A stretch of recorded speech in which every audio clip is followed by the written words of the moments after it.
We now return to Mind Matters on DZRJ, 810 AM, the voice of the Philippines. Here's your host, Denise Celdran.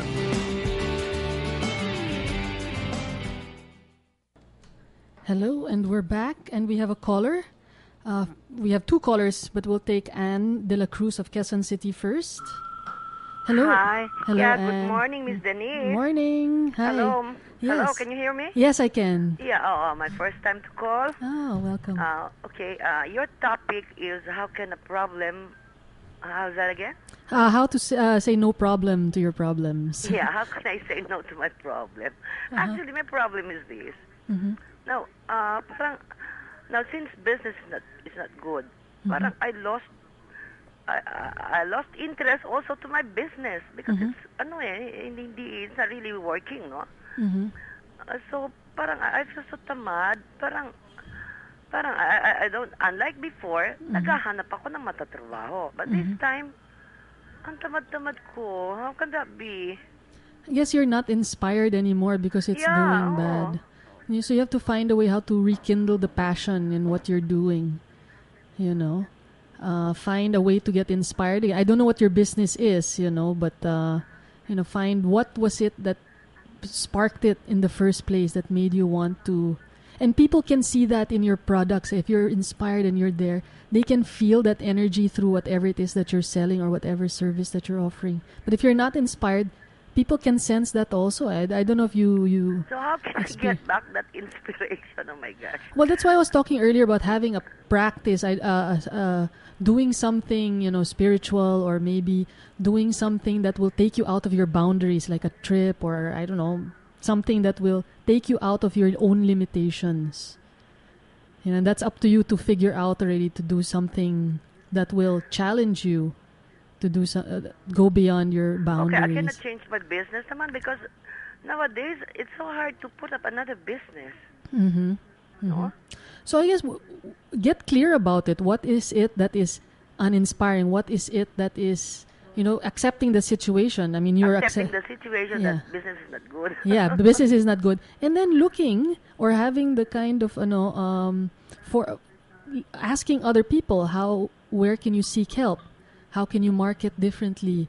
How can you improve your product line? How can you, because sometimes we're just so jumbled in our heads that we need clarity in order to see it from another perspective. So seek help from somebody else and step beyond your boundaries also. I think to be inspired, we need to step beyond our boundaries, our comfort level. So whatever it is, take a trip, I don't know, jump off a bungee jump. I did that. I went out of town para, for a greener, ma-refresh yung mind ko. But then, when I got back, the same thing. Then you have to know when it's also when it's time to let go is also very important. That's another thing that you have to realize. If it's really not working, when is it time to let go? That also takes a lot of soul searching to know that when is it the end and time to let go. Give it to somebody else that can do a better job. Ay, nako. Well, anyway, thank you very much, Ms. Denise. Okay, you're welcome. Okay, good luck. Bye. And then now we have Brother Francis. Hello. Hello. Hi. Good morning. Denise Celdran. Yes. Good morning. Good morning to you. How are you? I'm fine, thank you, and hope you're good too. I'm good, thank you. Thank you. Thank you for your program. You're welcome. And for your topic. Oh, okay. I'm glad you're enjoying it. And I'd like to share something about the topic. Okay. We go a step backward to ego. Mm-hmm. Ego, about letting go of the ego to solve a problem. Mm-hmm. The ego is a desire. From ego, that's where all the desires come from. Mm-hmm. Isn't it? Yes. And if you let go of the desire, then you will prevent the problem instead of solving it. Okay. And secondly, we can learn from the problems after having solved them. Definitely, we can learn. I'd from like the to give 3 situations to about the point which I just share. Okay, sure. Example are relationships. In my situation, I've been avoiding relationships after my first relationship with the opposite sex, and I found out that it's quite, as if you were being controlled or being chained or being attached too much, then I had to avoid it.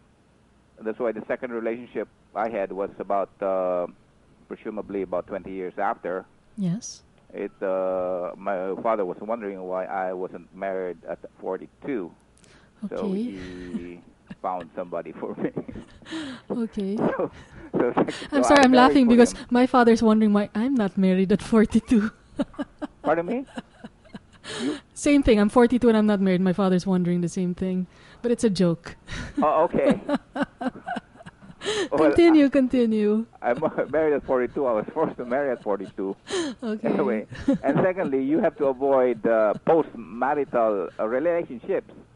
That's going to be a problem. Extramarital relationships, you mean? After the marriage relationship.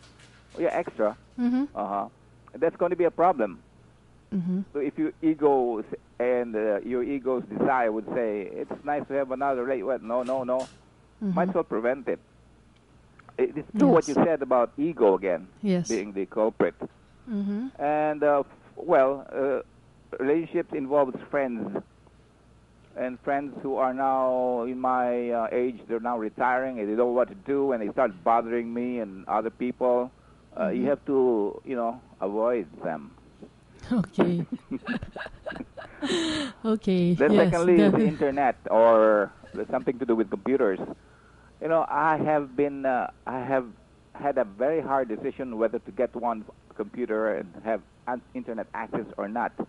And thank God I don't have a computer up to now. Okay. And that I works don't for have you. access. Because my sister told me, who's abroad, who works, she's a housewife, but she's got, people abroad and at home, you do everything. And she told me in Tagalog, ito, internet, ganon, email, disturbo, That's true. It's disturbance. So, and number 3 is the cell phones. I don't update my cell phone. I stick to the old models for 3 reasons.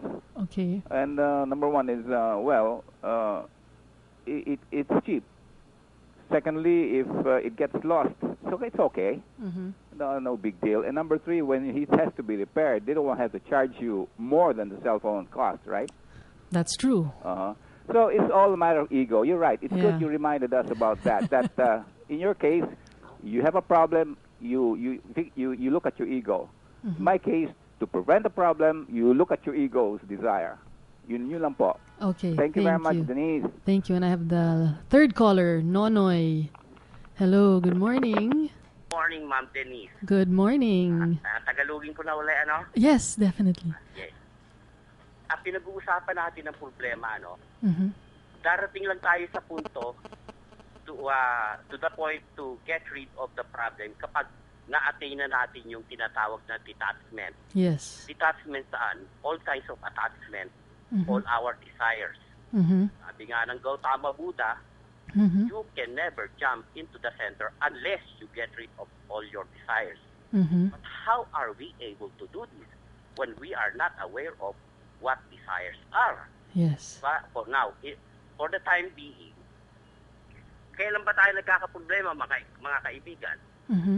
Nagkakaproblema tayo kapag ang isang bagay ay hindi in line o hindi kasundo sa ating desires. Ang bawat pangyayari ay hindi umaayos sa ating mga desires. Di po ba? Nagkakaproblema tayo at sabi nyo nga, Ma'am Denise kanina, na ang problema ay relatibo yan. Minsan, kung mali, nagiging tama. Kung yun ang ating desires. At yung tama naman, nagiging mali, hindi ito in line with our desires. Di po ba? Now, magkakaproblema ba tayo? Natural. Siyempre, hindi tayo makakatakas dyan. Pwede nating sabihin to get rid of all these problems. Bakit? Ba't di tayo makakatakas dyan? Kasi sa buhay, marami tayong hindi kontrolado, mga kababayan. Yeah, definitely. Tulad ng kalamidad, binaha ka. Abay, magkakaproblema ka. Namatayan ka, nasira ang detachment mo, one of the members of your family, magkakaproblema ka. Now, this is why I keep insisting on understanding the mind. Kasi mga kaibigan, ang problema ay nanggagaling sa mind. Yes. Tawagin nga ni Ms.Denise to, ego, okay? Pwede mong tawagin pride, pwede mong tawagin personality. Yes. Now, maiintindihan natin ang totoong problema kung maiintindihan natin ang ating mind. Wala nang ibang problema, wala nang ibang daan mga kaibigan eh. Hindi naman natin ibig sabihin na mawawala ang problema. Magkakaroon tayo ng different approach to the problem. Magkakaroon tayo ng different, what do you call this, point of view o pananaw para resolbahin ang bawat problema. Salamat po. Yes, thank you. Thank you, Nonoy. Thank you. And we have another caller, Cecile Mercado of Muntinlupa. Good morning. Hi, good morning. Hi. You know, hello? Yes. Yeah, how to say no to the problem? Yes. Okay, now that you've broken away from the chains, okay. it's time to be liberated. But what I'm saying really is, you know, there was a time when I attended a concert, no? A concert of RJ himself, no? Okay. And my date said after the concert, you better be careful on your way home, you know, because he couldn't take me home. Magkaiba kami ng road to go home, okay. Okay? Hello? Yes, I'm listening. Yeah. So he says, be careful on your way home. And my answer to his problem was, this world belongs to me. Diba? Yes. Di naman tayo nakatira sa clouds eh. I hope so. So I walk freely on this earth, enjoying the air, the night, the ride, nice. And have a good night's sleep. So that's how I said no to the problem. Okay? Very nice. Bye. Okay, thank you. Bye. Thank you. Oh, those are all very, very interesting perspectives. Anyway, we have to take a short break and we'll come back and wrap everything up.